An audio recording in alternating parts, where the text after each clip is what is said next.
berserker. I killed it, it's murder. Go crazy, berserker. I killed it, it's murder. Go crazy, berserker. I killed it, it's murder. Go crazy, berserker. I killed it, it's murder. Go crazy, berserker. I killed it, it's murder. Go crazy, berserker.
Crazy.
Show you all the places that you've never seen.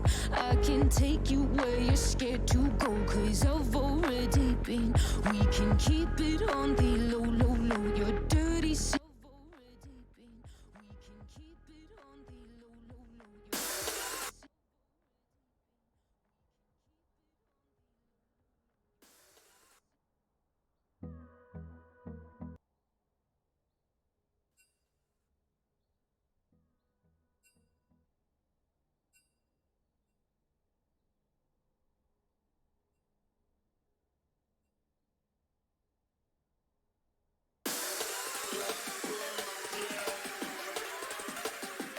Go crazy, berserker.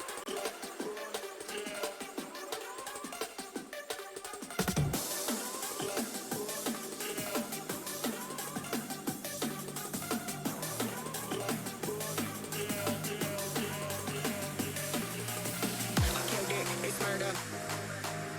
Go crazy, berserker. I killed it, it's murder. Go crazy, berserker. I killed it, it's murder. Go crazy, berserker. I killed it, it's murder. Go crazy, berserker. I killed it, it's murder. Go crazy, berserker. Go crazy, berserker.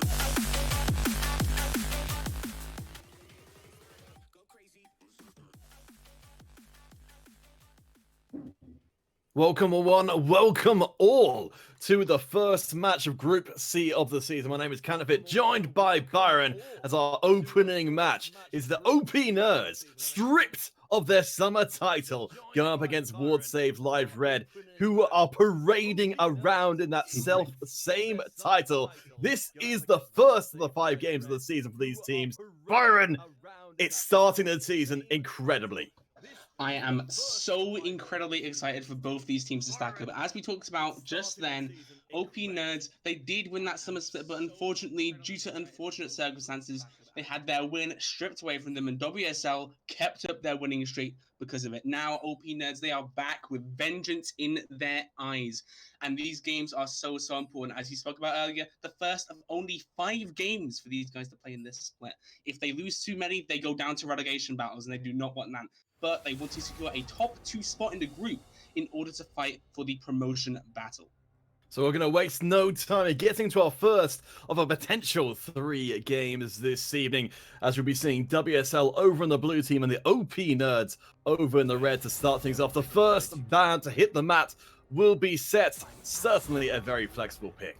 Yeah, it really is, and I'm very happy to see this Vladimir being taken away from iEndeavor. He is a disrespectful bully in the top lane, and he is very much known around the community as what's called a noob stomper. If he thinks you're worse than him, he will destroy you. He will eat you alive. He will annihilate you, especially on picks such as the Vladimir and the Olaf. However, Monzi, he's also one of those big bullies in the top lane. He loves playing the snowball split push tile champion, to expecting things like Fiora, Tryndamere, Mordekaiser, etc.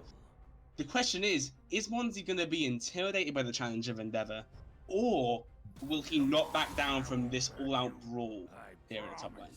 I don't expect to see any jungler intervention in the top lane. To go up to the top lane, to get between the 2 titans of iEndeavor and Monzi, I think it's a major mistake. Everyone who gets between them is gonna die, as the last few bans do come in both sides, knocking out the jungle picks of the Jarvan and the Olaf. Senna, the last pick away, as the first pick for WSL is going to be the Ezreal of all. Yeah, and that surprises me. I mean, IM2Perkz loves the Ezreal pick, but I'm not a huge fan of it in this current meta. What I do like is the opposing bot lane. Miss Fortune Leona, it's a statement of intent right there. OP Nerds have already gone and said, okay, we're going aggressive bot lane, we're going to win this bot lane, and what we're going to do after that, we're going to go for mid-game team fighting with one disgusting Miss Fortune ultimate in the bullet time, and we're going to rip your team to shreds in the mid game. So over to WSL to see what they're going to add together with that early pick. Wouldn't be at all surprised to see a Braum come in here, but with a jungle, which is banned out on both sides of the equation to start off with, will be locked down. Ice Arrow going to be bringing out the Vi with, of course, the big lockdown ult. Yeah, that'd be very, very useful, especially against this Miss Fortune. Obviously, during bullet time, can't move. If a Vi walks up to you whilst you're ulting, you might as well just pray to the gods that you survive, because that's all you can do. But the Morgana makes this bot lane of Ezreal and Morgana so difficult to kill, because they're going to be all slippery and have all this spell invulnerability and bleh. And so it is going to be a little bit more of a tough job for the OP Nerds bot lane there to try and secure a good amount of lane priority. Yeah, I'll be fascinated to see how these two end up against each other, as Rumble is being hovered here. But we've got one more chance. No, it's going to be General Grievous. We haven't even had a chance yet to talk about how Grievous and Arbush, the 2 mid laners, match up against each other. Another explosive matchup, just like our top lane. Yeah, and that Orianna pick into the Sylas ban, make sure that that Rumble combo will not be disrupted. And once again, the Orianna goes towards this mid-game kind of style that OP Nerds have gone for very clearly. Their ability to skirmish and to create Wombo combos is already there, plain to see, which is a dangerous thing to do, but I like the boldness of just being like, we're going to engage on you, what are you going to do about it? Now, WSL have gone and said, we'll pick Ezreal and we'll pick Morgana, and we're going to make it a pain for you to engage on us, but I'm liking the fact that we already have 2 very clear styles that are going to clash, and I'm super interested to see how it unfolds during the game, because I prefer OP Nerds composition right now, I'll be honest. Well, something that the OP Nerds are doing as well, which I'm really liking, is the 2 last bans for them being Sylas and Twitch. These are the 2 main picks for Arbush in that mid lane, especially considering that the OP Nerds have already picked up their own mid laner.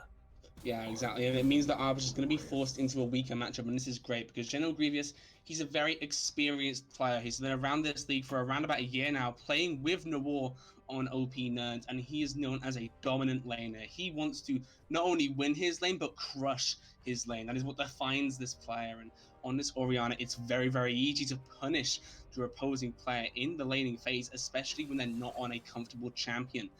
And no Cloud opting for the Zac, which just surprised me a little bit, but once again, it goes towards that wombo combo style. You've got more CC now, just layer on top of everything else you have already.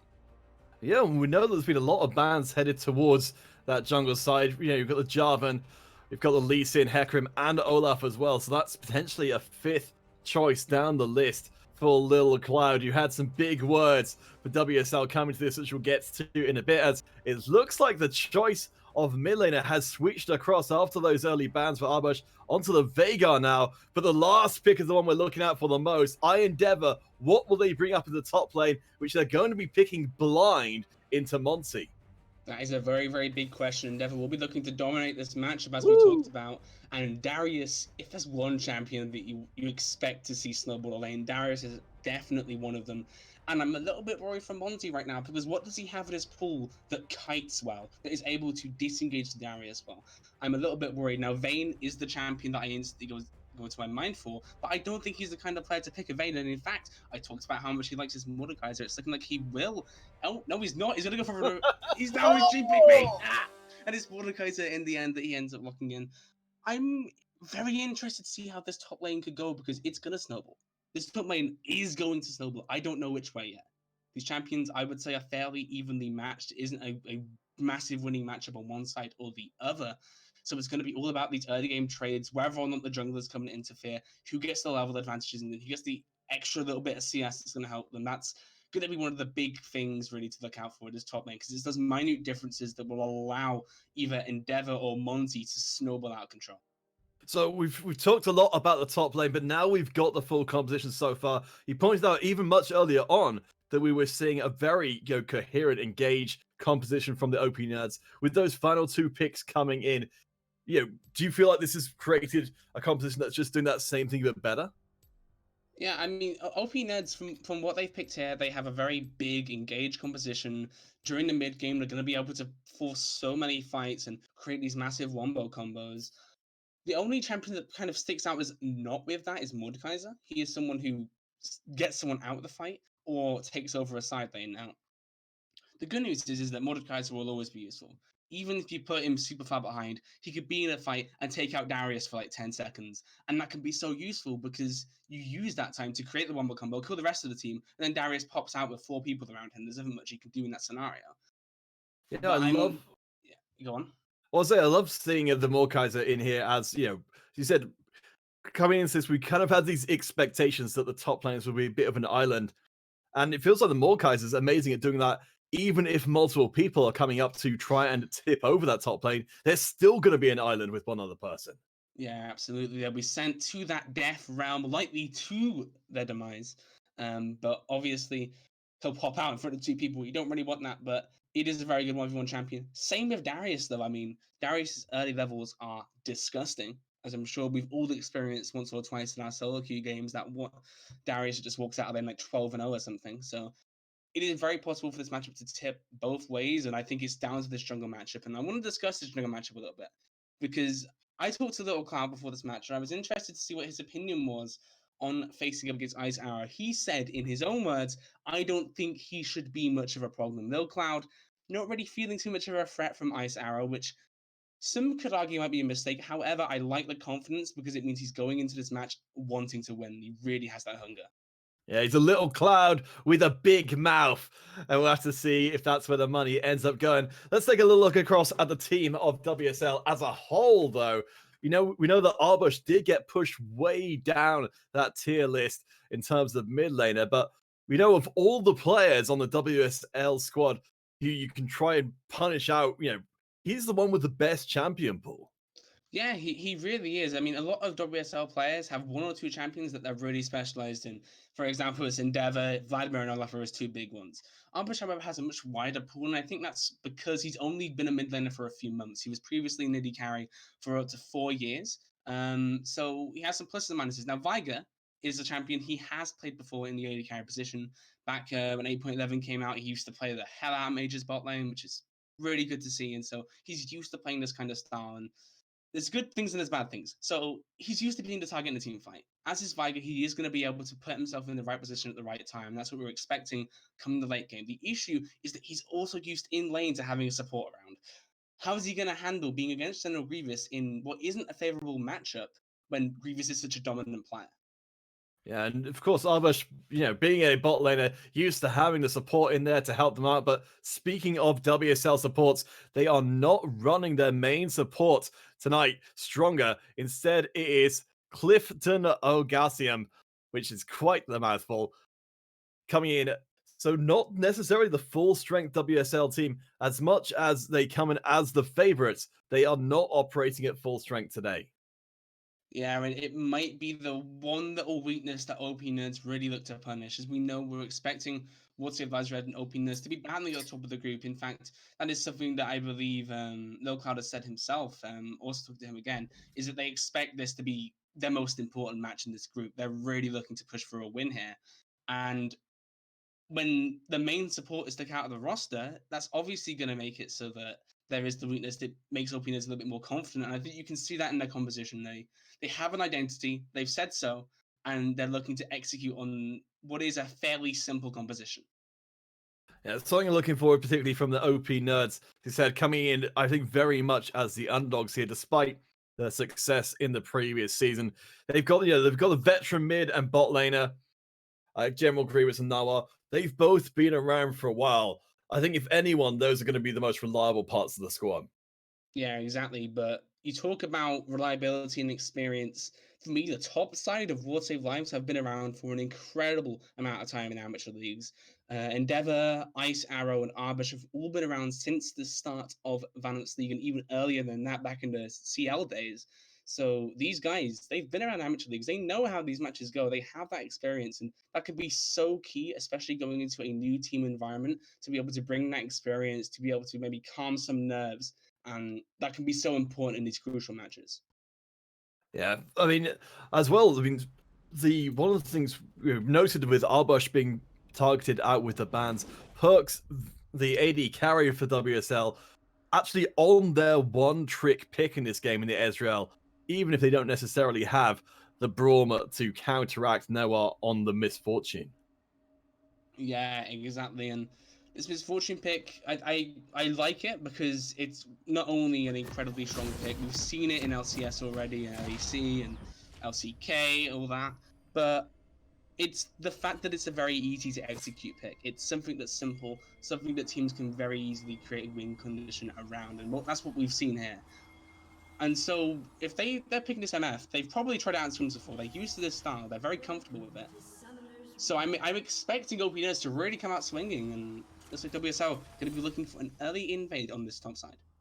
Yeah, WSL, they don't muck around in this first game of Group C. This will be the only time these teams clash against each other's. Monsi, you better not be napping, because otherwise you're going to be hitting a dirt nap. Fortunately, Monsi able to survive, not blowing a flash, but I like from WSL, that cost them nothing, and they put Monsi on edge, will be forcing a recall, but with enough time to get back to lane.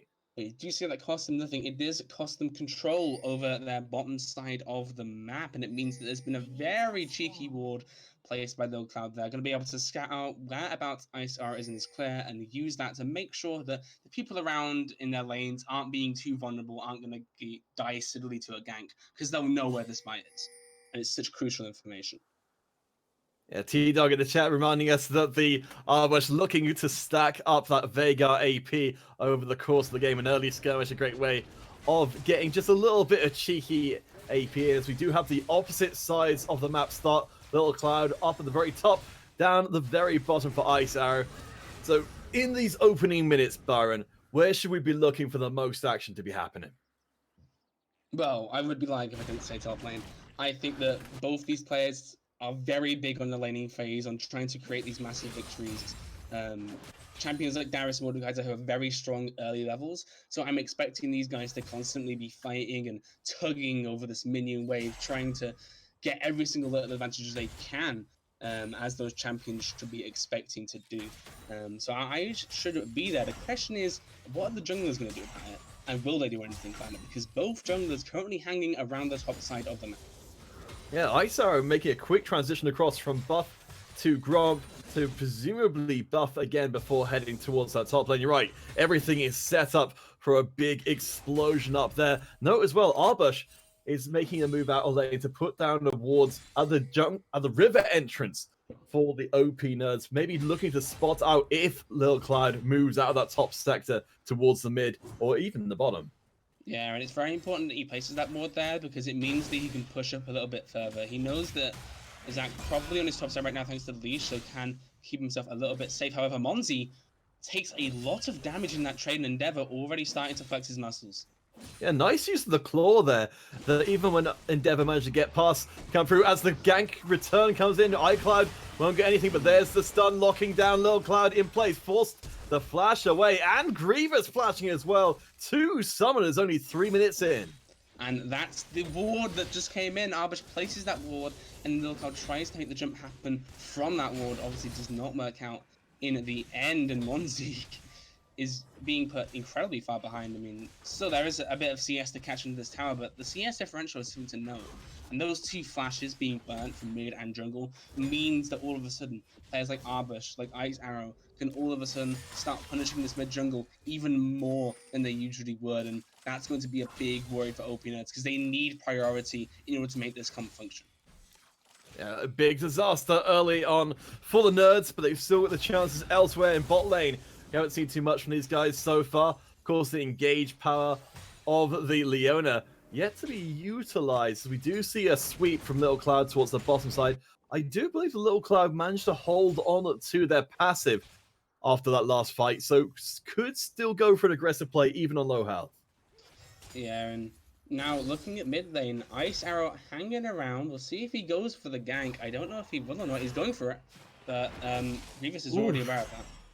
Yeah, Grievous just getting out of getting caught with that Event Horizon. That stun would have spelled the end of them with no flash in the mid lane for the time being. Nice proactive play from Ice Arrow. Yeah, and right now, I mean, this is what WSL kind of want. I think they're happy going even. I mean, bar top lane, Endeavor will always be looking to win that. But that is something that is worth noting. Because they have the Viger, they have an Ezreal guy, they're happy going even. The gank, yes. not... I'm honestly impressed that Monzi's managed to hold on as well as they have. They've managed to, they're a little bit behind on CS, but Isar has been so incredibly active on the map. I'm really surprised there's no first blood yet. Yeah, exactly. I mean, those words that Lil Cloud said, that he doesn't think that Ice will be much of a problem, I feel like that might come to bite him in the behind, because right now, Ice, like you say, he has been all over that, and whilst he hasn't got a kill, I mean, he's been around, he's ganked mid twice, he's ganked top once already, he's been very active, and even still, he's kept up in farm. In fact, he's ahead. Monzi, though, may have stepped a little bit too far. Flash forwards, flash and exchange, and there's the first blood. Endeavor plays it out perfectly. The first blood goes to Endeavor in the top lane. And that is a massive. Sure, Monzi's got himself a Seeker's Arm going to try and help himself in this lane. But right now, Endeavor's sat on 1,800 gold. Oh, the fight. Cloud's in a bit of trouble here as Grievous comes in from the side. The passive is there, but no! Oh, Grievous blows the ultimate and gets nothing for it. The Zac is coming back to life just in time. And Grievous stuck around with no flash. Then we'll see the return of Endeavor as well, just in case. But disaster upon disaster for the OP Nerds as they drop not 1 but 2 kills at once. Yeah, and that is really, really bad for them. This is where they should be thriving. It's in these skirmishes, but that shockwave missing is disastrous because all of a sudden they then lose all the mana left on General Grievous. They also have a health disadvantage. It means they just lose the fight there, and that's, I would say unlucky, but it was a complete misplay. And now it means that the first dragon of the game, that Infernal Dragon, going to be going over to What Save Lives Red, and they're now going to be able to start showing a little bit of priority because this Viger, who, as I said at the start of the game, isn't in the favorable matchup, is now already 700 gold up. Yeah, not a bad Drake at all for someone who's going to be stacking up a ridiculous amount of AP. But this time, this game is done as the top laners clash once more. Of course, advantage lies with Endeavor after getting that first kill. Monsi is down low already. And gonna get executed again? No! Saved by the Death Realm. That doesn't get closer.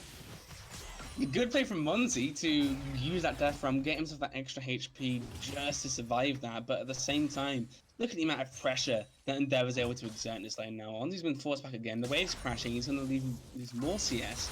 Is that Endeavor could get himself a plating or some priority over the map. All of a sudden, this top lane slipping out of Monzi's grasp, and that's really, really bad news, Bears.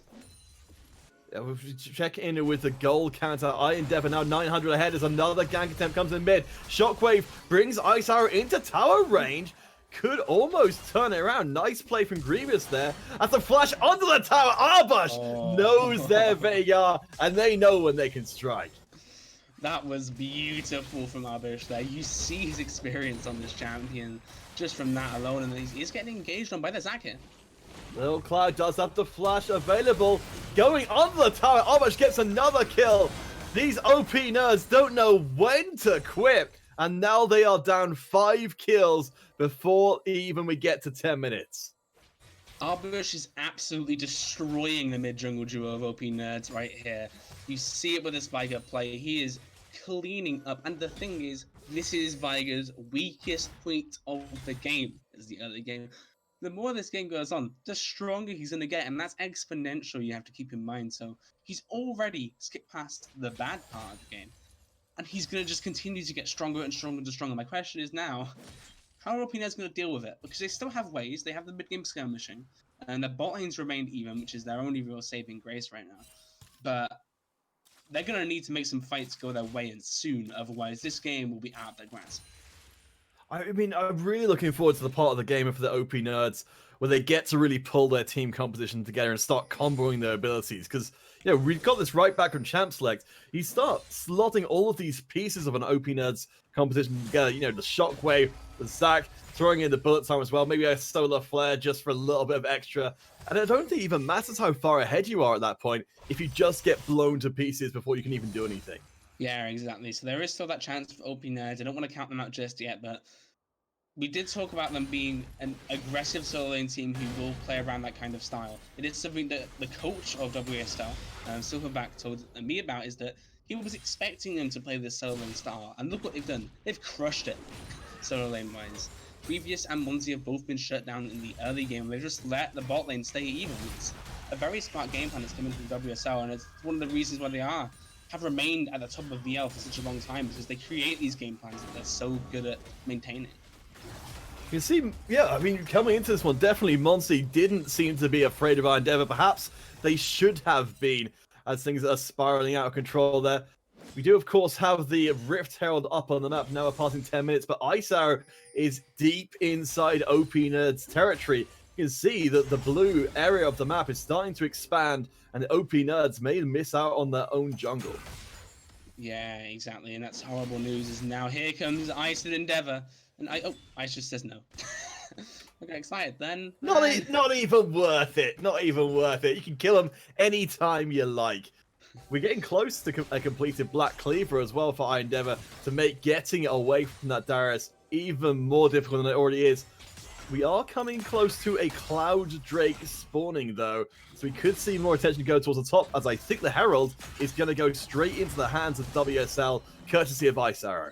Yeah, and the big thing to note about that Herald, look at the health of this top lane tower already. 2 platings left on this thing. 1 Rift Herald top lane, and that tower's gone. And it looks like WSL have just recognized that. Once he's going to back, he's going to lose that tower. Hold the phone, Perkz is getting caught up here. The damage from the Misfortune, and they can't get away. The first kill for the OP nerds of the game. Finally, that bot lane pays off. But you're right, that Herald will make first tower a formality. Coming down to the bottom is Lil Cloud. Looks like we will see at least the Drake picked up for the nerds. But in the top side, the 1v1 brawl, this has not gone well every other time. Monzi, you sure you want to do this? Drops into the death realm, will steal the stats from Endeavor. That shield is big, but Endeavor is persevering, drops down the ult, does not get the kill. Monzi flashes away, not brave at the final moment. Yeah, he's not. And I want to draw your eyes to the goal differential. Oh, never mind, I won't, because there's a fight happening. General Grievous Shockwave hits too, and there's a steal on the Cloud Drake as well as the fight breaks out. Nawor is down very low, but that's gonna be a kill coming in as Nawor is torn so very low, locked inside the event horizon. It's also gonna be Little Cloud bursting into little bubbles as the entirety of the OP Nerds minus Monsi are taking that dirt nap we mentioned before. And the exact scenario where OP Nerds comp should thrive, dragon fights in close spaces, big wombo combos, we just didn't see come out there. They're too far behind now, and I think that's a very big worry. Look at the gold difference. Already 5k gold ahead WSL is, and that just means that there's not really much counterplay that OP Nerds have now. They're going to need to just try and outpace World Save Lives, move back the map, pick people off left, right, and center, but trying to do that now when your top lane is kind of locked in top lane, it's going to be such a tough ask. Well, Perkz, I think, is going to give up a life as Monsi teleports down bottom. That's the entirety of the WSL squad eliminated in short order and just in time for the OP Nerds to push down that bottom tower and finally get some of that tower plating. Yeah, and that's very, very big for them because now they can get some gold into their big carry. I mean, right now that is Nawor, who is the saving grace. He's 2-1-1 right now, has a CS lead. Just misfortune in the mid game is going to be big, but Cookie has been caught out and he's in the winner. Yeah, Cookie is absolutely toast. Going for a little bit of a walkabout to try and get some information, I think, to keep Nawor a little bit more safe. Couldn't save themselves. We are now at a 7-kill Arbush as we check in on the AP count up to, let's see, 346 coming up on 14 minutes in. Yeah, and it doesn't sound that impressive until you say at a time of 14 minutes and that much AP. It's a little bit bonkers. And as I said before, this Veigar gonna exponentially get stronger and stronger and stronger. So OP Nerds, their time to act is now. They need to start winning fights and they need to start doing it soon. Otherwise, this game will fall out of their control. And they're gonna try and pull something, but WSL, they're smart. They know they don't need to fight here. They have that in their head. They've already got all the leads. They can just let OP Nerds comp fall off a cliff. This has got to be so frustrating for the Nerds coming into this one, especially in the case of Arbush, who they specifically banned out in the second ban phase, that they're still going off. They're still the biggest player in the game, and everything the Nerds are trying seems to go sour almost immediately. Yeah, exactly, and it's smart play from WSL as we see General Grievous possibly caught out here. Grievous will get annihilated!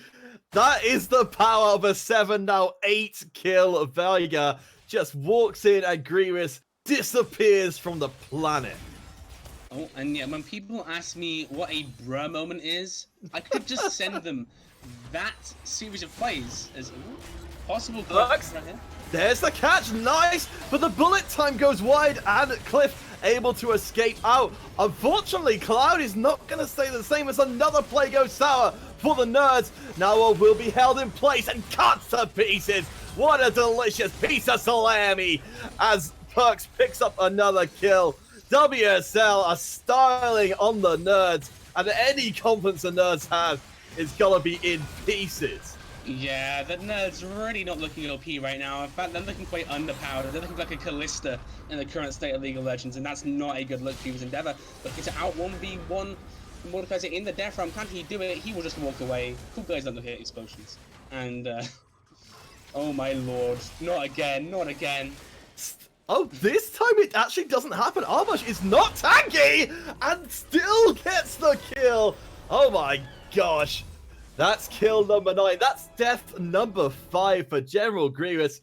By God, you're going to buy some magic resist, or this is just going to keep on happening. Yeah, exactly. But the question is, if Grievous buys magic resist, he has no damage in his kit whatsoever. And right now, that's something that OP Nerds are desperate for. They need some firepower. So the question is, do you buy magic resist and try and somehow outlive this Veigar? Or do you decide, okay, let's just build as much damage as we can and try and be impactful? And for me, I would say go the damage route and try your best. Because honestly, if you just build magic resist now, you're not going to end up anywhere. I think you would just lose and get choked out. You need to still play to your comp as much as that's not working right now. Clarky asking if General Grievous is a character with 8 arms.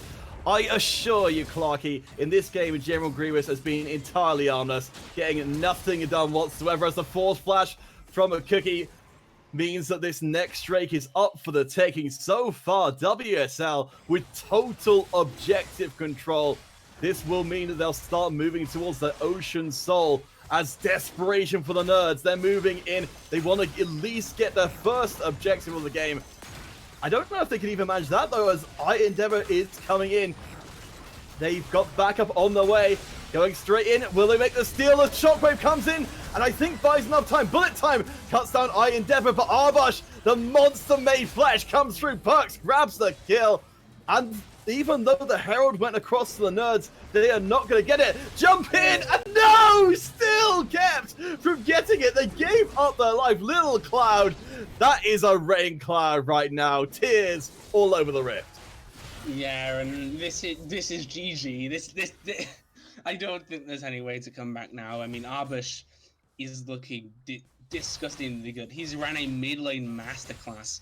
And to say that after he's only been in the role for a couple of months is a testament to how good Arbush really is in this mid lane. He's really showing off. And now, I'm telling you, this Spiker is not getting through the ban phase next game. That is 100% certain.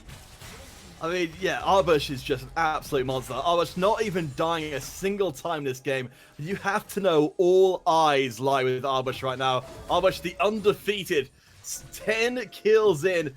And you know what? I feel like it's next level when you don't get a Brillinomicon. When you don't get, the Dark Seal or any of that kind of Mage Eyes or anything like that. When you've got this many kills in the game, I don't think Arbush even needs it. Yeah, and I like the Brillinomicon buy from Arbush because realistically, his only threat is if Monzi uses his Death Ram on him and he somehow wins the 1v1. When you buy the Brillinomicon, all that healing that Mordekaiser relies on is gone. So it's actually a very smart buy from Arbush, and it means that he's kind of unstoppable. Dare I say it. I think that's a very reasonable assessment. So far, I mean, not even building any kind of defense outside of the few, apart from the slows that the Hextech and the Event Horizons got out, Arbush, we've seen, when they take some damage, they go down so fast, but anyone they're going up against goes down even faster. Yeah, and it's part of what he learned as an AD carry, is that we'll find this with most AD carry switch roles. They're still very good at keeping themselves safe in the right position, knowing how much damage they're doing in team fights. They're fantastic at it. And Arbush has shown in these skirmishes that have happened, he knows how much damage he does. So when someone walks up to him and tries to kill him, he knows, no, I win this. And then he just blows them up because he knows that. He has the confidence. And it's something that not a lot of mid laners have in this league, so it's very impressive to see. So reset time as, of course, WSL, they can just do as they please. General Grievous will have the flash forced away, and the tier 2 bot lane tower will fall. 6 towers, 2-0, a 12,000 or close enough gold lead for WSL. A masterclass in annihilation being given here. This is the first game of Group C, and for the OP nerds, I think this is a lesson that has been learned very harshly. As Arbush will get caught. There's a Shockwave! There's the combo! And finally the shutdown happens. The OP nerds, they're making their move. Monsi has got the Death Realm down, but the rest of the squad are not following up. They're trying to disengage, and Monsi has no way out. They will be put to bed as Cookie gets the shield, gets the stun. Jumping back across as Little Cloud, fighting under the tower. Nothing further as Perks goes flashing under the tower in the Ezreal. And the nerds, they don't commit in any further. No, they don't, unfortunately, but that is good news. That is a positive trade for the OP nerds because they just cashed in on 700 gold. Cheeky bounty from Arbush down. It's going straight onto their misfortune, which is even better. It's their one champion who's still doing well. As you can see, still feels a little bit behind compared to when you look at someone, say, like Arbush, who's the Hawaiian behind, but still. The shining light, but I don't know if it's going to be enough. They're going to have to land a few really, really sickening bullet times in order to bring this game back. When you talk about items coming in for Nawa, I mean, the items on the other side from WSL are just ridiculous. We've got double Triforce in there. We've got a completed Mirror Mana. And of course, we've got the Ocean Soul coming in objective-wise, as well as the Baron. There's so many options for the Nerds here. And if they sit back and let the Soul and the Baron go down, surely there's no way they win the game or even get close to coming back. Yeah, exactly. They need to make something happen. It needs to be seen. But the issue is that WSL are playing like such a smart team. Before they go and force these fights, they're trying to maintain as much control. But Arbush, what are you doing there, buddy? You're all on your own. And we'll just need to be a little bit careful. Though you see the bullet time defensively there. Arbush still holding his own. Uh-oh, and here comes Primordial Burst. Even against the entirety of the OP Nerds team, they still got put down as Cookie. Will be forced to flash away, just about avoids getting taken down. But while this is going on, WSL, they complete the Ocean Soul. Woo! And they are going to be even more difficult to shift from the front of the OP Nerds base. Oh, dearie me. This WSL roster is just looking so strong. And oh man, OP Nerds have got a real job in their hands now, because now there is that Ocean Soul, and that's going to be so difficult to deal with. I don't know what I can say now. Like, it just feels like OP Nerds are getting strangled out of this game. There's nothing they can do. Wait. They've made a catch onto Perkz, and with Cliff going right through the squad, TP's coming in. Sudden regrets from the Nerds as they run back into their base. Monty going to get pulled into place. Endeavor is so ridiculously strong. He may not be 10 kills, but Arbush sure as heck is. As General Grievous tries to pour the last remaining bits of damage. Double kill. Ice Arrow does fall, but at the cost of absolutely everything the Nerds ever have and ever were. That's the ace. 23 minutes in, and Arbush has 13 kills, and WSL, they could just walk into the base and continue the pancaking of the OP Nerds. That was a massacre. There's no other way to do that. 607 AP on Arbush at the end of that game, and that's 24 minutes in. That is utterly ridiculous. But this is what we mean. WSL, they're a very dominant team because they do things like this. They go into games with a fantastic game plan and they execute on it, and there's nothing really much the OP Nerds can do because they're just getting outclassed both individually and as a team, and that's exactly what we saw there. Oh man, what a way for the season to start here. But hey, I mean, this is what we expect from multi-time winners, WSL, the former 7 Deadly Sins. Certainly extremely ridiculous in that last game. We will, of course, be having the second game of the series coming up, really hoping to see the OP Nerds adjust coming into game number 2. Byron, just before we go to break and get set up for that, what should people be hoping to see the Nerds do in game 2 if they're going to bring the series back? It's a tough one because what WSL drafted makes what I would originally put with OP Nerds as their style. They've done that now, and they've lost with it. I think, for me, the Orianna did not suit General Grievous whatsoever. That was clear. I think you either, one, if you want to keep him on it, you ban him with the Viger, or two, if you're going to let the Viger through, then I want to see him on a LeBlanc, or something along those lines. He's very good on, Yasuo, Akali, etc. I want to see him go really aggressive, go back to his comfort, and try and crush Arbush in this lane, because it didn't work out this time, but he needs to come back, swinging, he needs to keep that confidence, and make sure this Arbush doesn't come out again, because if it does, then WSL will win the series. Yeah, a lot of questions for General Grievous, and of course for Monty up on that top side. Suffered under the wrath of Endeavor. We get the first part of the answer, but the full question has not been answered here. We are, of course, in a series, so the second game could change everything. Guys, we'll be going to a short break. When we return, the second game of the season, WSL and the OP Nerds going face-to-face, and we'll have to see what can change for the Nerds.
mortals have awakened the gods of old.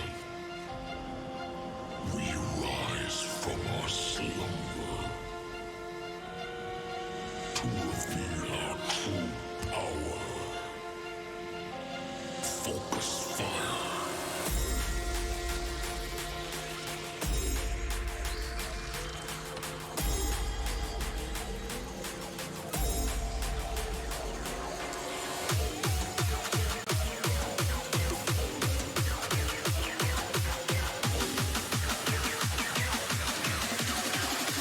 Now to strike.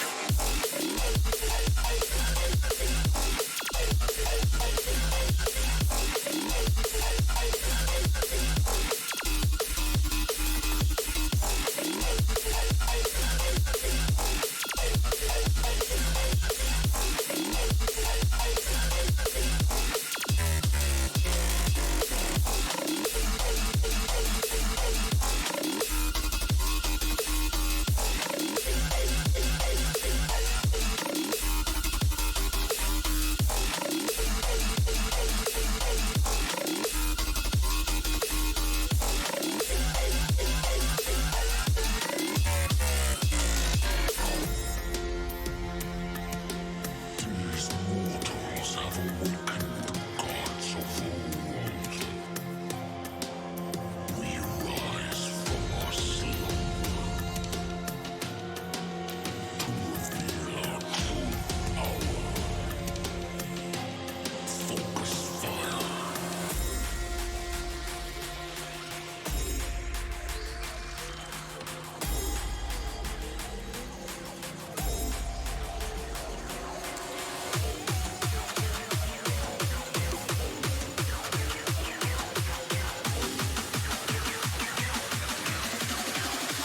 Now to strike.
Giving up, letting go. Times we might feel compelled. Looking down from the heights that we have built all by ourselves. And there is fear of the unknown, but we cannot lose control. When we feel like the world is against us. We have built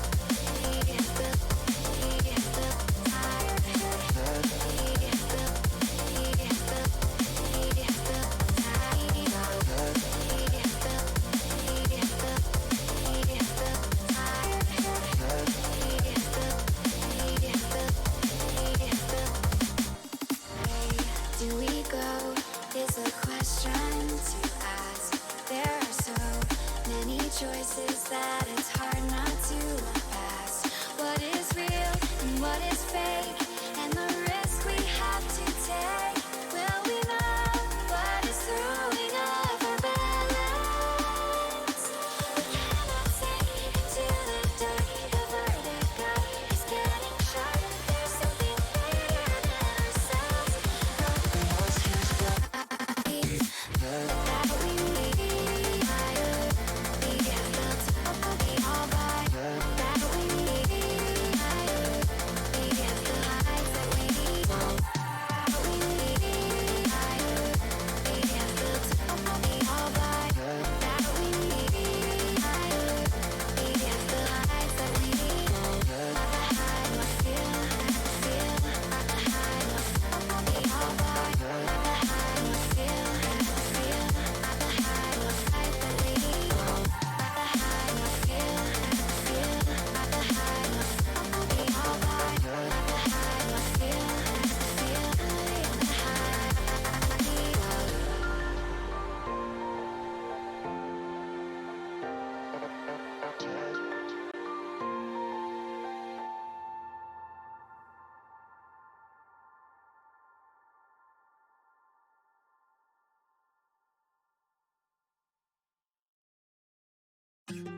past my reflection, thinking about what you mentioned.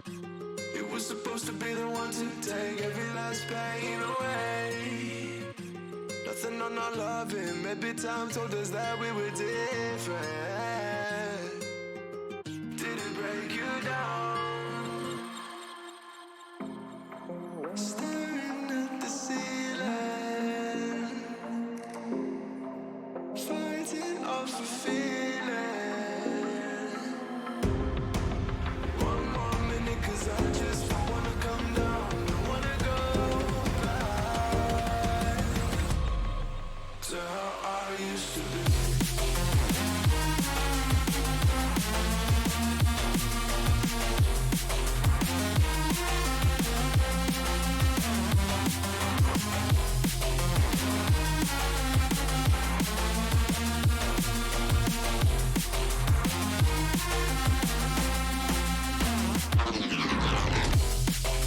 Staring at the ceiling,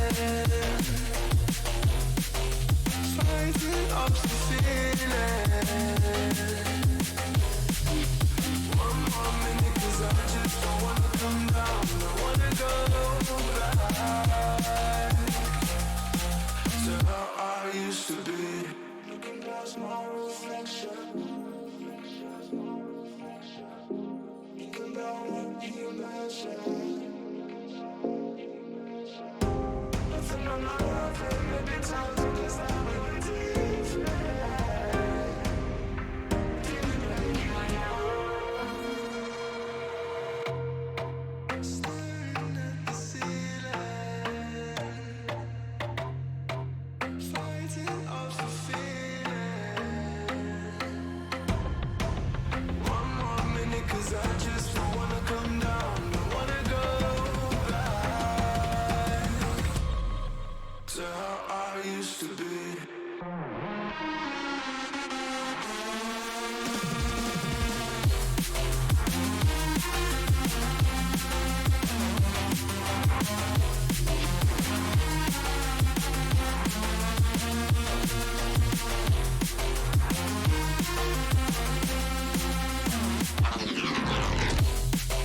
Staring at the ceiling,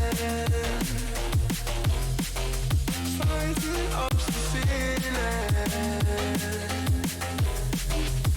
One more minute, 'cause I just don't wanna come down. Don't wanna go back to how I used to be.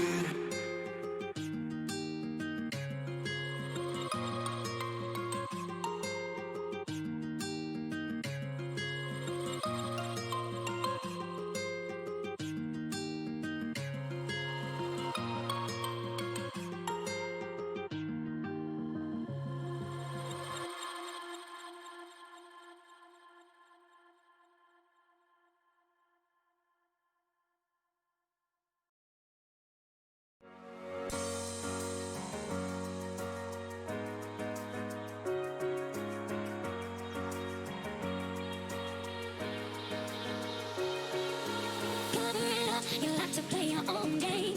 Cover it up, don't let them know what you're thinking. I bet you never tell them how it feels. I bet you never even try to be real. Cover it up, you like to play your own game. Cover it up, don't let them know what you're thinking. I bet you never tell them how it feels. I bet you never even try to be real. I bet you never even try to be real. I bet you never even try to be real. I bet you never even try to be real. I bet you never even try to be real. I bet you never even try to be real. I bet you never even try to be real. I bet you never even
Welcome back, one and all, to our second game of Group C as the OP Nerds losing that first game in quite spectacular fashion against WSL. Go into the second pick and ban. Byron, what do the Nerds need to change coming into game 2? So there's two things I want to see from them. First of all, stop trying to ban out Arbush, because you're not going to do it. He banned out his Ice, he banned out his Fizz, and then he picks Viger and some else than that as well. I don't think you have 3 other bans to play with where you can do that. So what you're going to need to do is change your focus. I like the Viger ban anyways because they struggled with it. But now what I want to see is a complete change of style for the OP Nerds mid laner. General Grievous did not suit that Orianna pick one smidgen. I want to see him back on his typical aggressive, more assassin AD heavy picks, things like the Yasuo, things like the Akali, etc, etc. I want to see him return to that style and try and dominate Arbush in the lane. We'll see if he's able to do that. I also like this Jarvan first pick as something that can be a little bit more active around the map, because that Zac really did not have the intended effect of creating all these ganks and all these fantastic fights. Well, you can see as well with the 2 jungle bans towards Little Cloud. WSL definitely have Little Cloud's contribution to the game on their mind. But yeah, I really like that pick as the Zyra Khan bot lane is picked up in its entirety. This time around, we won't see perks on that Ezreal, even though it remains free. One thing I'd like to see is OP Nerds pick back up this Misfortune. I think you picked that up alongside something like they can disengage the Rakan off. Morgana works. Something that can protect the MF so that when she gets inevitably jumped on by Rakan, she doesn't instantly have to cancel the ultimate. And yeah, they can move Morgana Misfortune. Once again, I like this draft change from OP Nerds. I think it looks good to me. It's just what are these solo lane picks going to be? Because that was where the big losses were last game. It was a solo lane team being destroyed in the solo lane. So now it's about, can they get Monzi and General Grievous winning matchups? That's my big question. And that Mordekaiser that Monzi was pretty comfortable on, he is now took off the board for him. Yep, the entirety of that top lane from last game banned away. Certainly, Monzi did step up to Endeavor, the biggest bully in the top lane, and got absolutely slapped down. Now we just have to see what Monzi's gonna do next.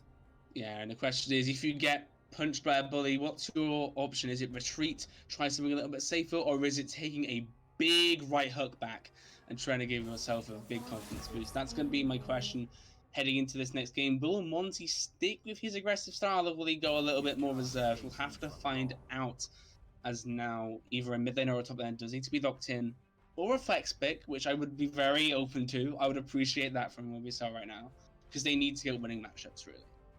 One of the bans that's missing from last time round, the Nerds not taking out Arbush's Fizz, so that's definitely still be on the menu as an extremely powerful pick. Even if Veigar isn't there, but no, it looks like it's going to be the Vel'Koz instead. And I imagine this is going to be the Glacial build. We've seen this used, I believe, in LEC a few times.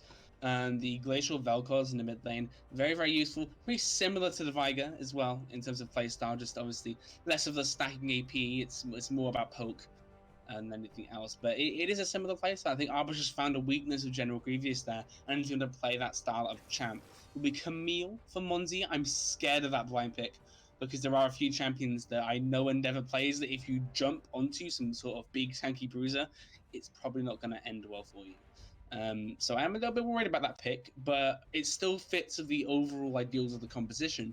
It's just now, what does General Grievous pick to round off? Will it be something AD heavy? Will it be a big Yasuo or something like that? Or would it be something more reserved? But thank God, he's going with something a little bit more aggressive. It's going to be that Akali that he's been known for over the last year in VL. However, Akali, we know, has had plenty of changes as a champion.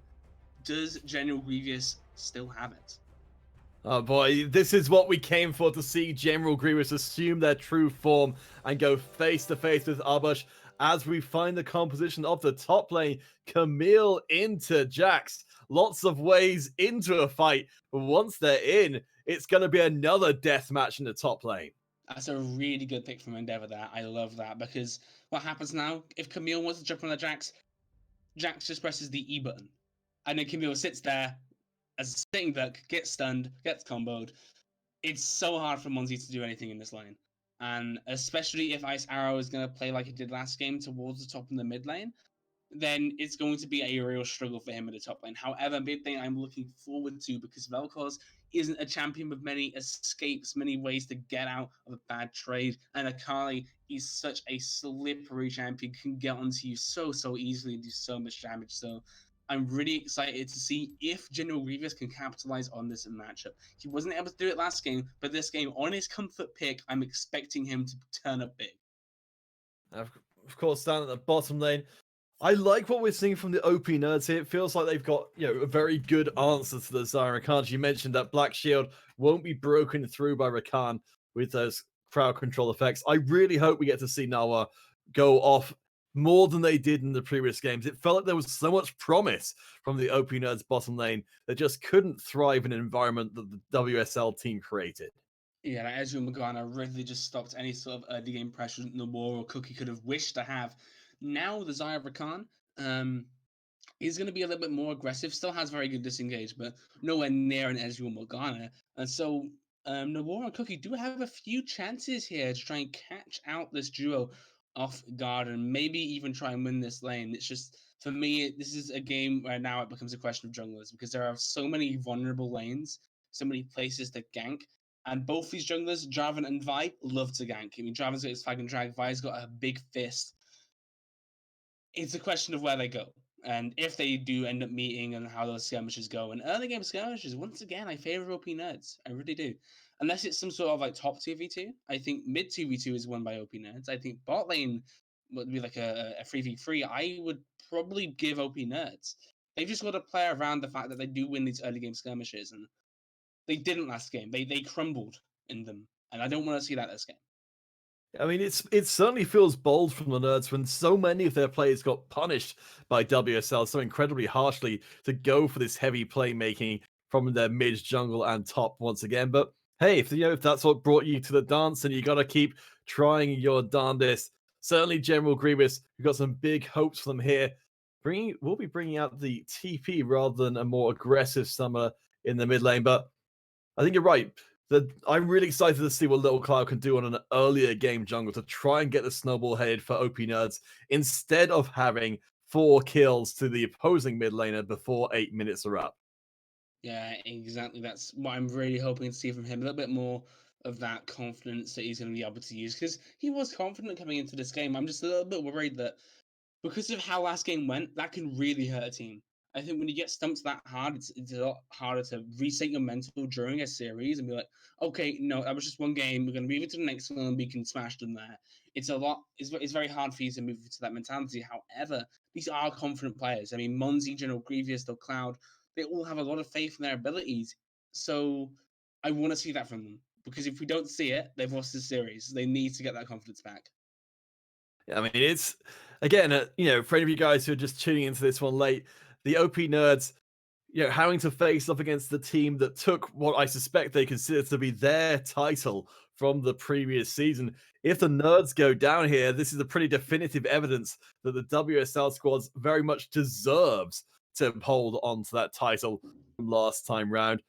But if the nerds can turn it around, I think it's going to be a huge slice of redemption pie for them. Yeah, I mean, you look at what Save Lives as an organization across VL, they have won every single split there has been before the rebranding their 70S and then the WSL. They have shown such dominance, and I have to say this again, because when you get smashed by a team like WSL, you have to kind of take that and be like, okay, they are really good. And this is a big match for OP nerds, because like I said, they're a very confidence-based team. If this hurts them too much, if this knocks them off their kind of pedestal, this could send them going towards relegation. 1 or 2 more bad matches, all of a sudden, they're in maybe 4th, 5th position in the group. They've got to be thinking about relegation. Can we get out of that battle? So they have to make sure that they do well enough in these games to feel good about it. Because if you just get utterly smashed, then it feels awful. It feels absolutely dreadful. And the mental game is what's at stake now, I'd say, more than anything else. Yeah, I think you're right. This is the real challenge to the OP nerd self-perception. They've tasted the highs. They've experienced what it's like to be champions. They've experienced what it's like to have that taken away. And now in this series, they have the chance to have that happen all over again. WSL winning out their last game in 24 minutes. It felt longer than that because every moment was packed with WSL absolutely styling the Nerds one more chance to keep this series going, to try and take a step towards reclaiming their crown. WSL, they are got such huge momentum coming into game 2. We'll see what the Nerds have got to stop them. Yeah, exactly. It's going to be the 5-point start from both teams. Very typical start from them. And I am expecting another WSL win. I think that it will still be very strong solo lane performances. And yeah, it's one that I'm now looking at more towards the future of this kind of split. If Arbus is showing that he can play all these different champions, if Endeavor's saying that he can play all these different champions and you're seeing that on screen, what's it going to do for drafts versus WSL when you realize that, okay, it isn't just 1 or 2 champions now, it's 4 or 5 for each player. It becomes then a case of maybe playing your own style, but OP Nerds got crushed with their own style last game, so it's trying to decipher the puzzle of defeating WSL is going to be something that I want to see evolve over the course of this split, both in Group A, where they have their green team, and then here in Group C, where they have their red team. Will a team be able to topple them? And that will be a very big narrative coming into these games.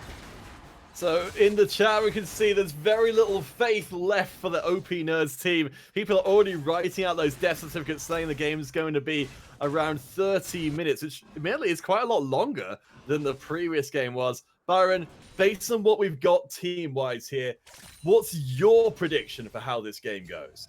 I think WSL win. I think the OPM put a fight up early through some bot skirmishing. They're able to get a few kills, but I don't think it'll be enough. I think top lane will snowball way too far into Endeavor's favor. I think Arbus will still have a great game, and it's just going to be a case of how those bot lane skirmishes go. If OP Nerds are able to start winning them, then maybe they'll have a foot in the door, but it'll be tough for them. It'll be very tough. Yeah, we're keeping our eyes closely on Monty. He had to blind pick into Endeavor's Jackson.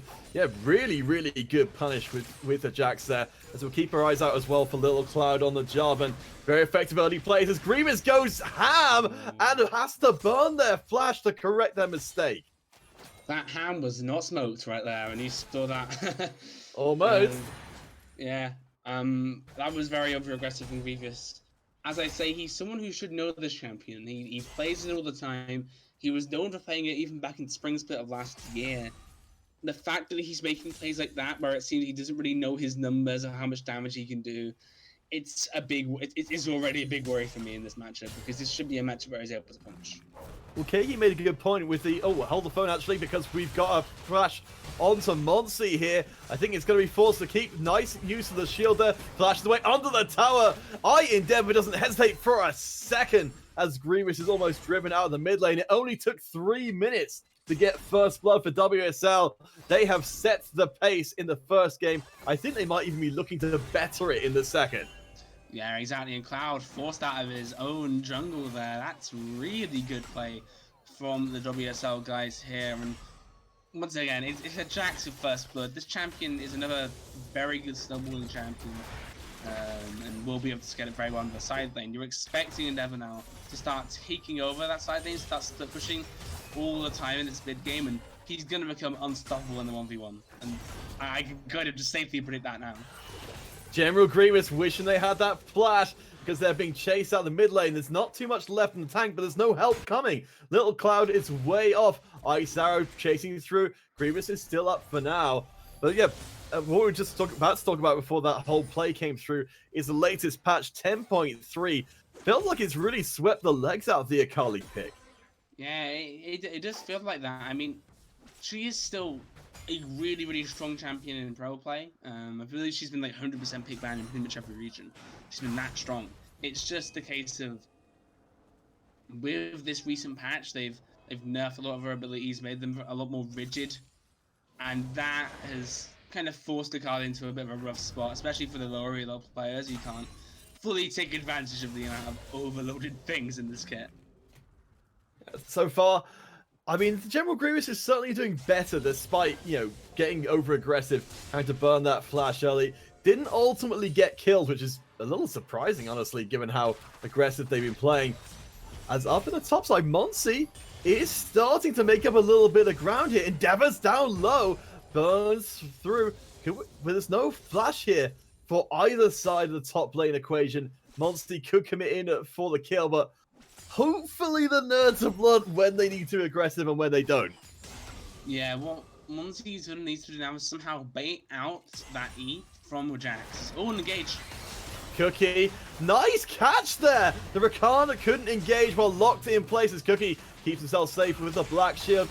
Nice safety from the nerds bottom lane. They managed to push WSL again away and not get second blooded. And that's well played to them. I mean, I have to give props to the OP Nerds bot lane this game. They have not been bad. They have played a decent game. They've been going fairly even, so I'm happy to see that from them. It's a good thing to say that you actually like still have a lane that's going well and they can rely on. But mid lane still even in CS actually, despite the wild stuff that was happening early on. And top lane, I mean, there is a kill difference, but still the CS is remaining even as well. So General Grievous reminding us that this won't always be a game of CSing, as they will get up to level 6 across the board. You're right, we've got a good bottom lane going on for the nerds. If they got neutralized last time round, they seem to be doing a good job themselves of just holding the fort. They've gone up to 4 Doran's Blades on Nawa's Misfortune. That's a bold move. yeah, it's MF likes to do that. It's something that she's able to use very well because she just scales so well. Her ability to scale really well with flat AD. So you'll see this from most Misfortunes in game because they want to win lane. They want to have all this early pressure. The issue is right now, like we talked about, they're even. They don't really want that, and so they need to start using the advantage they have with this MF pick soon by creating some fights, maybe around this dragon, trying to get some control around this bot side river, which they are doing right now to some effect, and Little Cloud is also hanging about. So I want to see some action now start to be created. And the Ocean Drake is the prize for whichever team can take control of the bottom side, and it's looking like that might actually be the nerds, as Grievous takes a laser to the face. Doesn't fall down, but a bad time for Grievous to be put out of action. Does have a TP if need be to get back in the top, as we get back into the mid and bottom side. As the top laners continue to brawl, neither of them have TPs to intervene if things get wild. Yeah, that is exactly true, and I mean, I don't think that's a massive issue there, but Monsi is a level up. He's coming out ahead on some of these trades here. He could look to maybe punish Endeavor here, look to get a kill for himself, but we'll have to see how that matchup unfolds. Does look like a few people hanging around this bottom side right now. I still think it's so tentative, but something has to happen soon. And oh my god, Little Cloud's just sneaking the dragon right now. It's not going to be unknown for long, though, because Clifton is there, has spotted out this is happening, and Little Cloud has gone low on health. Intervention is coming. Grievous and the bottom lane of the nerds are trying to come and intervene, as here comes the Ice, steals the Drake, gives up their life for it. Not the ideal situation for the nerds, but definitely could have been a lot worse. Yeah, it could have been a lot worse, but you really don't want to give away that dragon. I mean, other dragons can be gave away in this meta, but typically that's because teams go for the Rift Tower in response. That isn't what's happened here. OPNers have just lost a dragon for 1 kill. I don't know if that's worth, especially considering last game, World Save Lives did a really good job at just securing 4 Drakes just straight off the bat, being able to get themselves a Dragon Soul, I believe, about 22 minutes into the game. If they're able to replicate that, then the amount of power that they'll hold in the mid game will be just so disgustingly strong. I don't think OPNers will be able to do it with it. As you mentioned, the Heralds, the attention has to turn surely towards the mid and top side for that next major objective. The plates are still very much an ongoing concern, as it looks to be like WSL, they're setting up their vision around that Herald. They've actually got pretty good coverage nearly the entire way around. Yeah, and what I really like here is the Endeavor was just sat, keeping the way froze at his tower. That's very good. Oh, I'm going to set this fight. Grievous, nice use of the Shroud there, and there's the first Classicism flashing in. The laser is avoided. Arbush, it stands the way though, another flash comes in, and the nerds take the lead. Ice Arrow gets blown up as well. Grievous picks up their first kill, And finally, the Nerds are officially on their road towards a big advantage. And it's absolute destruction in the mid lane. General Grievous showing that, you know, I've had a few dodgy plays on the card in this game, but trust me, I know what I'm doing, and he is all over the place in that play. Well done by him and Lil Cloud to sync up and have a great game. And speaking of players who have all of a sudden just turned up out of nowhere, Lil Cloud has gone from being a player who had a really bad game 1 to now 100% kill participation, driving a lot of kills happening around the map and being very proactive. I'm loving what I'm seeing.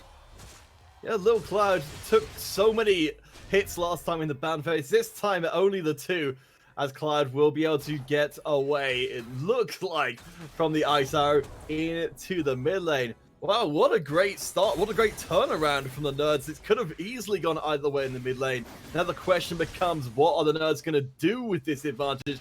It looks like Grievous is going to get all up in Arbush's business. Half health them. And if Ice Arrow wasn't there, I think that could have gone very, very poorly. Yeah, and to be fair, credit to Monzy, he lost first blood in this lane, and he's still been able to hold on. Grievous, he's getting ganked here. What can he do about it? He can just walk away. Never mind, no worries. Yeah, very, very cool as a cucumber. For now, the Nerds in control as Cookie avoids getting a CC once again. Down the bot side, that CS lead, the early investment of those Doran's rings paying off. Starting to look pretty dominant for the Nerds down there with the kill and the CS lead, as we do have Monzy maybe getting a little call out. Drops down the Hextech ultimatum. Endeavor does get chunked out. Look at those hits! The flash! Endeavor soaks 2 tower shots on the way out. And it will be 2 kills now for that Jax. And that was a great, well, that's a very well played 1v1 by both top laners then. I really like the Hextech ultimatum to avoid the stun of the Jax E, but not enough there as Lil Cloud. He tries the same play, but this time he's getting zapped for it. Assault and Battery will bring the pain as General Grievous now has to fight the 1 versus 3. Trying desperately to get away, trying to trade across onto Arbush, who drops into stasis, and Grievous is put down. Too late, Cookie Inc. coming to the mid lane, hoping for something, but WSL, they've replied back in kind. They're now oh so slightly back in the lead.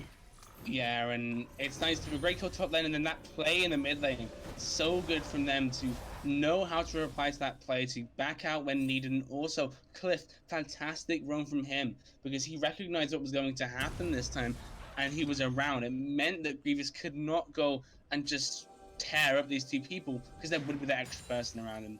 That's when now gold lead is even for both teams, and that's kind of good news for WSL when you consider that they've got a Jax, a Vel'Koz, a Xayah who are all going to be scaling up, whereas really the only massive amount of scaling for OP Nerds is, I'd say, that Akali, but even then it's not huge. Yeah, it's bad times for the Nerds. Their early lead evaporating so quickly, as we will be shortly looking out for the next Drake. It's going to be a Cloud. The first one stolen by WSL. Maybe the Nerds, with their bottom lane still looking so strong, they'll be in position to pick up the second. Yeah, that's what you have to think, but they do have to hold on to this control, and that's going to be difficult in the 4v4, but if they can get the right engage with that fantastic ability to bullet time from MF, you have to keep your eyes on that, because that will be what makes or breaks this next fight around the dragon, which will happen, trust me. Oh man, I'm just gonna, I'm so worried for Nahua on that Misfortune. They've been doing so incredibly well. Their CS is up, they've got the extra kill, they've got the BF, matching your BF sword, but, how do you stop all of the engage, Ice Arrow, Clifton, from just jumping all over you once you immobilize yourself to throw down the bullet time? Black Shield is the only real option for him there, and there's the, oh, he messes up the Hextech ultimatum this time. That's bad news, Bears. Oh, Endeavor! Under the tower! No! Shut down! That's huge for the Nerds, with the Drake just spawning in. Monzy doesn't have the TP to get down yet, but if the fighting continues for much longer, then they will be able to. That's a huge pickup, finally managing to get the best of the 1v1.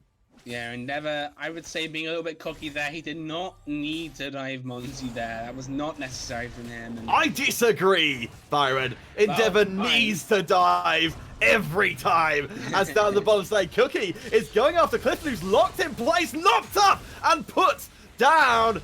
Cookie gets the kill. Another piece of good news if you're an OP Nerds fan, as the Nerds starts to swarm around the Drake. We have still got the numbers here from WSL. They pick up the Cloud Drake. That's a good bunch of cooldowns for those big ultimates. Yeah, and that's really good for OP Nerds because they get this dragon, which is so important. And also, because that current top lane, the gold lead back in their favor, and that's what they need to maintain. They need to start maintaining control, looking towards other objectives. I think the Rift Herald is the next one on the menu, which is a little bit difficult because you have the bot lane priority. You want to play around that really, but you want to start contesting these objectives, making fights happen, and making sure that MF is there for them, because it's about the threat of the ultimate. The ultimate itself was really powerful, but what you saw there is WSL knew as soon as they lost that Vakani Glyph, they knew he couldn't go in anymore, because if they did, they were just going to get MF ulted and they would die. So they just had to concede the dragon. If you can keep that MF around in these fights and threaten that really high damage potential, then WSL are going to be forced to either take really bad fights, so they're going to die, or to respect that and not be able to contest these objectives. Of course, with the third Drake now going to be arriving shortly, we have moved into the Infernal Rift state. So those big damage dealers, they're going to have plenty of Infernal Drakes to use as the Hextech ultimatum keeps Endeavor in place. General Grievous comes in. Ice Arrow is not that tanky. That's a big chunk down as 3 members of the Nerds commit up to the top. WSL, they're moving their own resources to bear as well, while the bottom lane of the Nerds actually moves into the mid. Yeah, it looks like they just completely ditched bottom lane. They want to start fighting, which I don't know if I'm a biggest fan of, but I like I think it's more of a reply of what OP-Nerds are expecting to do here. But at the same time, I mean, you just brought all your players up there. The issue is that also OP-Nerds have not gone bot lane either. So now all that farm that's down there, it's just being wasted. Someone could be picking that up right now, but you're just sitting mid. And this is the issue with the NA RAM that you see a lot of the time. Is that a lot of resources, especially in the side lanes, just end up getting wasted. Like, I like the switch down for Camille bot that side because it means that you then have that teleport available to go down and help with a Rift Herald, and you can draw people away from that big objective that you're looking at. Very smart positioning there from Monzy to bring himself down to that lane. And it looks like now OP-Nerds going to be looking for a 1-3-1 set.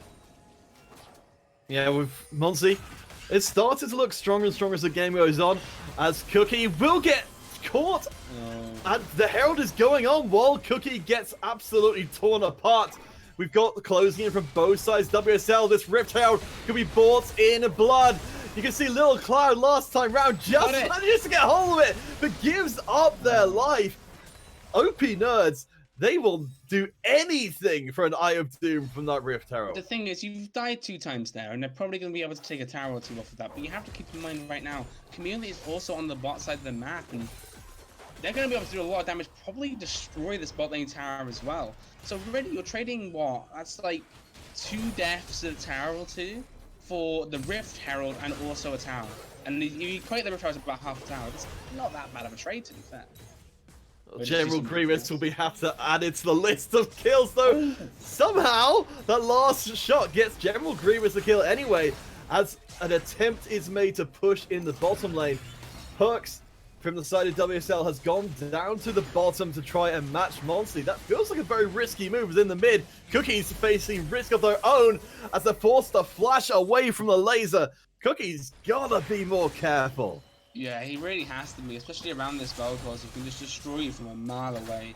So I hope they get their positioning better, really. But it's not the worst trade for OP-Nerds, and now as you can see, they can drop this Rift Herald into the mid lane, look to force a push here, and we'll see how much damage they can get down onto this tower. It's not actually that much. I think you could have used that in a much better situation. Yes, I think for the Nerds a little bit of worry creeping into their minds, but right now it is extremely even. This is so much better of a game from the Nerds. It seems they're much more in the wheelhouse of what they're comfortable with. I don't think they should be getting panicked here, even if they maybe will get outscaled later on. Right now, things are looking pretty okay. Yeah, however, they have this conceded control to this dragon that will be coming up in about 20 seconds. So the fact they've done that means that now they've lost that dragon very likely. I don't know if they can fight for it when all that vision is going to be in the control of WSL. So I'm interested to see what they do here. Do they try and contest this? Because it looks like they are. And I don't know if I'm a big fan of this. I think you can just go up actually and get control topside instead. But we'll see what they do as this Infernal Drake comes up. It looks like, there we go, Cookie Inc. Stop me if you've heard this one before. Caught out of position, gets blown to pieces once again. And any thoughts, any dreams of the Nerds contesting for this Drake surely have to end there, but maybe not. As it looks to be the WSL, of course, they're pulling the Drake out. They want to avoid having the Nerds make the play for this Drake without committing in fully. The Vel'Koz range is proving very important as Cloud will not decide to go in. Ultimately, it's third Drake across the WSL. They can start stacking up those bonus attack and defense stats. Yeah, it does mean though that on the other side of the map, Monty is able to secure another tower for his team. He's starting to become a big menace in these side lanes, and I want to see Endeavor try and replicate that because he really can on this Jax. Now, one thing I want to point out, and it's something I've talked about twice in this game before, I think I've seen maybe one bullet time, if that, use this entire game. And we're 21 minutes in. That's massive. This is such a huge ability, and you can use it for so much. Oh, big plays. Well, you want your ultimates, you want your bullet times! There you go, Byron! I think now definitely listening to the cast, realizing the time was right, the perfect moment. And from the previous game, we praised the combo ability of the OP Nerds. This time, apparently, they've got the same thing going on. Yeah, they really do. The Cloud is in a little bit of a pickle, though. Yeah, too deep into territory, getting cancelled out and blown up. That's going to be a disappointing way to end that sequence of plays for the Nerds, who look like they pretty much got out clean. Yeah, I don't really know what Cloud was doing there. He didn't have the vision to be able to push up that far and get caught out as you'd expect. And now it's still a fairly even game state. I think this is going to hit a little bit of a lull as people start to reset and back and all that shizzle whizzle. But I don't know. I feel like it's a great word. Shizzle whizzle is a great word. We're not having this argument. But like, I'm not arguing. Thank you. But the thing is now is that you have to recognize the compositions. And this is where WSL are just like, we're going even, but that's fine. Like, honestly, they have a much better scaling composition. The longer this game goes on, the worse it gets for OP Nerds. So all the WSL needs to do right now is make sure they're contesting and, if they can, securing dragons. And possibly the Baron. As a big play. Monty is going to locked in play. TP is coming through, though. As we do see, Isar again has built pretty aggressively so far. It's not the tankiest of the Vies once that built-in shield drops down. The OP Nerds are still up for a scrap, but they will give up their mid tower with no reply. There's a chance of a 2v2 skirmish down in bottom, but right now it does seem like WSL are determining where and when these fights are happening. Yeah, exactly. Endeavor was getting flanked there, but I don't think he cares too much. He just walks off. Endeavor's got that Triforce, has got the Tiamat as well as Little Cloud again going deep into WSL territory. Will buy the space for them, but I think this space is going to be used to trade back that mid lane tower. Here comes WSL at speed, flashing in. The Black Shield comes down, Cookie with a nice drop down of the chains as the trade of kills comes through. Support for support. The Jax is blown up. Endeavor off the field, but the laser is here. Muncie across the wall, dancing between the raindrops as now gets the kill. Nice catechism to lock him in place. Ice is melted. That's a double for Noah. Arbush is annihilated. The OP Nerds, they can run it right up mid. And there we go. That's the power of the bullet time. It's finally used in a really good scenario. It splits up the entirety of the WSL team, leaves people way out of position, and it means that OP Nerds can selectively pick off players one by one by one. It is an uneven numbers fight, even when all 5 players are there, and it's well played by OP Nerds. WSL just did not know what to do there, and my goodness, looking at game one, I was not expecting this level of play from OP Nerds to just come out of nowhere, but right now they are playing really, really well. They are punishing when they need to. They are finally finding out when WSL wants to go in, and they're kind of catching that, and I really like that. It's really smart from them, and if they continue doing that and sort of controlling the way that WSL are moving about the map, then they will win this game. I mean, Barry, you talk about contrast with the first game. At the first game, at 24 minutes, The game was over. WSL were winning. In the second game, they're getting aced. I think the alarm bells are starting to ring here for the WSL side. They seem so confident coming in. They've got every reason to be, but the Nerds, they are up for a scrap. We have got another Inferno Drake just up as there is the catch. Could this be the execute? The laser comes down. Monty into the back lines as the bullet time comes down, getting nothing. Cliff there for the cancel as Little Cloud just about gets away, but Monty gives it a life. Givras into the backline, does not have enough damage. Ice Arrow going to be locked into place as Endeavor is there with the follow-up. Now it's a damage dealer. Has to try and stumble away, wounded, as Little Cloud cannot help them. Nawa has no way out and is shut down. It's not a reverse ace, but it's pretty damn close. Yeah, and right there, you see the power of this Clippers Jax. He's sat in side lanes. It means that Monty has to either commit to going or try and fight him. He sat on the other end of the river trying to back.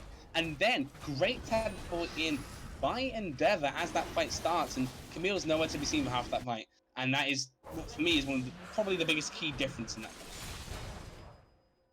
Little Cloud, last one standing. The OP Nerds hard-won confidence from their team ace in that previous fight swept away. Not 2 minutes later, the gold is still incredibly even between the two squads. I guess my biggest question from that last one as well is, we saw Grievous trying to do the same thing to WSL, going after Arbush in the backline, but they couldn't output enough damage. Yeah, exactly, and I think the bullet time in that fight was a little bit worse because it was over a wall. You weren't really splitting up the team or getting this massive damage because you were just going for a snipe over on the other end of the fight, which I don't think was necessary. I think you could have been in a better position. The reason I'm being so critical of that is, like I've said several times before in this cast, it is the game-breaking, the game-making ability in this game. If that hits and gets a lot of damage on 2 or 3 people, OP Nerds win that fight. If it doesn't, then they don't. And you've seen that displayed very nicely in 2 different fights. Yeah, I mean, we can see that Nawa, with 6 kills, they are the biggest gold receptacle on the squad, up to nearly 11,000 gold total, and building up a good amount of crit in their inventory. You're right, the bullet time is going to hit like an absolute truck. I mean, we were talking about Nawa before being maybe a little too cautious to deploy it, but now the other question comes in, you know, do you deploy it at the right time as Monty goes for the 1v1 with Endeavor, and it's not even close. Yeah, this is the Jax now. He's 4-2-5, has Triforce, and you've got the Titanic Hydra, and you're not going to outdo on this Jax now. He's so far ahead. In fact, you look at the gold difference, he's 2k gold ahead of Monty right now. Like, that's huge. It's just now, what can OP Nerds do on the other side of the map right now? Because they know that Endeavor is in this fight. Do they make it a fight, or do they just let Endeavor sit their bot? I think they have to force something here. They go for, looks like the Nerds had that on their mind, and General Grievous has got them more than on their mind. Into the backline, held in stasis to avoid some of that damage, but they can't get onto anybody else. Can dash away, that's ult burn, but look who's coming to dinner. Endeavor is coming right into the backline of the Nerds. Cloud able to jump away right into Endeavor's arms. The bullet time is not going to do enough but keep Cookie safe for a second more. And there's nothing left. The Nerds, they've been nearly wiped out here. Going to be straight onto the Baron for WSL. No jungler for the Nerds to contest it. And that's massive miscommunication there from General Grievous and the rest of his team. We knew that they needed to fight.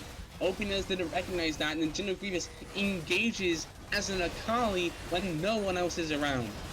He dies for it, rightfully. The rest of his team scrambles to try and help him, and because of that, they're then caught out by a flanking Jax, and it means that now WSL have secured the Baron, and they now have a 5k gold lead. General Grievous Needs to be careful. Endeavor, what's he doing? Whoa! This is going to be a hard-fought kill on Endeavor, though, as it's looking like the rest of the nerds are struggling to get away from that fight. Mozzie just about getting away, but I think General Grievous going down in the melee there. WSL, they're not that far ahead in goal, but they are looking hell of a strong. Yeah, and I thought Endeavor was being a little bit too risky there, but turns out Arbush with this very, very strong life form disintegration ray just very much to its name disintegrated General Grievous and Melville in that fight. They just disappeared. And that's very well played to him, as he's still having a great game. We never really talked about him after that amazing Viger game. But he's 7-2-9 right now, and despite the fact that General Grievous has been a little bit hokey-pokey, moving about all the place, it doesn't matter, because Arbush has also maintained a very, very strong KDA, very good CS, and he's been able to, you know, still have a massive impact in these fights. Perhaps we didn't give Arbush enough credit in the previous game. Getting up to 13 kills and only 2 deaths. It's definitely a massive force to be reckoned with. It's 2 Infernal Drakes is going to make that Lifeform disintegration ray all the deadlier. Note as well, we have got the Zhonya's completed for Arbush as they drop down another disintegration ray, not concerned about burning through that cooldown, just to drive Little Cloud and Cookie away. Yeah, and now Cookie can't really stay around for this fight. They're trying to contest this. This could go down and down. Oh! There he goes. He's gone. That's going to be the Infernal Drake going over, and OPN getting caught out here. Yeah, Endeavor might have gone a little bit too far here. They are hungry for those kills. Endeavor will get chewed down, but on the backside we have the catch onto Nawa. There's no way out. The bullet time is for naught. As WSL, they like to remind us of game number 1 as they get an ace of their own. And the Nerds' comeback seems like a whole world away. Yeah, it really does. All it took was 2 dominant fights, and WSL go from being straight even to pushing super hard down this mid lane now. Also going to be looking to try and secure some objectives on the bot side of their base, and also get your Infernal Soul at the same time. They just got so much value out of that team fight win, and it all of a sudden, it's like sand through your fingers. OPN see their win dissipate in their hands. I'm so curious to know what would have gone on in the communications for the WSL team as they suddenly thought this is a game we could lose. For some teams, they'll crumble under that kind of realization. In this case, for WSL, it seems like it's just driven them to fight all the harder as the Nerds come back in. One last fight, instant annihilation for Cloud as Endeavor's on the backline, tearing through Nawa, who gets put just in a box and kicked out the window. Arbush grabs their 9th kill as well. The last gasp of the Nerds was apparently a very short one. And that will be the end of the game there. OPN going to try something desperate, but that's not going to be enough. Ward save lives. They are looking as dominant as ever as we head into this new 2020 split of VL. Ward save lives. They stand at the top and they say, "You guys think you can seriously challenge us?" No.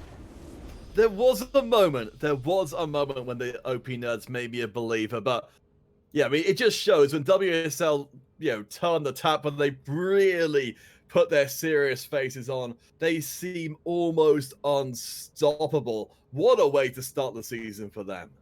Yeah, it's fantastic for them, and a lot of standout performances. Endeavor looks really strong both games. Arbush looked really strong both games. I think that really, a lot of the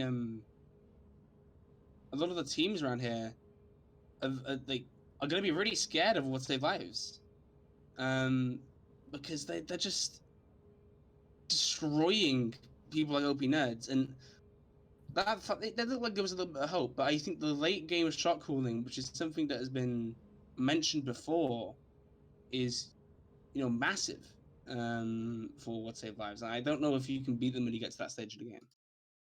No, I mean, it all fell apart so quickly. You really made a point there. WSL, how quickly, like 2 minutes after that ace from the Nerds to WSL, the game was basically on the path to complete destruction for them.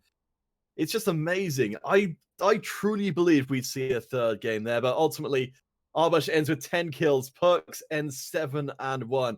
And Endeavor in that last fight, realizing their final form, just waltzing through the Nerds team, accessing their backline and smacking them right in the face. Yeah, I'm still a little bit bewildered, to be fair, at how quick that game turned. Like, it just went from OP Nerds looking super strong, that mid-game spike, like I was talking about, going in their favor, but it was almost like a switch flipped. WSL said, well, yeah, but can't we just, like, play the fights a little bit better? And then they just, like, destroy them in 2 or 3 fights and they win the game. Like, the question is how are teams going to combat that when they go up against WSL? Because OP Nerds, they're coming in as one of the big challengers of World Save Lives. Now that they fell, there aren't many teams left in this group that I'm sat there saying they could give World Save Lives a run for their money, you know. So the question is whether or not those teams will step up, or whether or not it will be domination for World Save Lives Red. Well, for OP Nerds and for War Saves Lives, this is only the start of the season. As much as that felt like it was a finals, it's literally the start of the season. So there's plenty more games to see an upset over WSL or for the Nerds to find redemption. They certainly did a hell of a lot better in game number 2 than they did number 1. But I'm hoping I get this right, Byron. My understanding is the best time to come back will be next Monday at the same time for a game from Group A as the next set of broadcasts on this channel. Yes, it will be Group A broadcast on the Mondays. Don't miss it because every group is looking very, very exciting. I think every group has that one team I think that should be looked at is really, really strong, and it creates a narrative because who can take down those teams? So I don't think because there's 2 WSL teams. You got Cladrons in Group B and you got Plague in Group D. Those teams are pretty much favorite across the board. So who will challenge them, and will anyone be able to actually defeat them? I think that's a great storyline that we can follow through every single group, and hopefully we'll get to see some exciting matches because of it. So, all right, guys. So, yes, do come back. Join us again on Monday or next week for Monday for Group A and Thursday for all other groups. You've been watching Valence League. We'll hope you guys had a wonderful time. I've been Canifit, joined by Byron. Thank you, Valence League, for hosting everything up and making this happen this evening. Hope you guys have enjoyed it, and you'll join us again next time.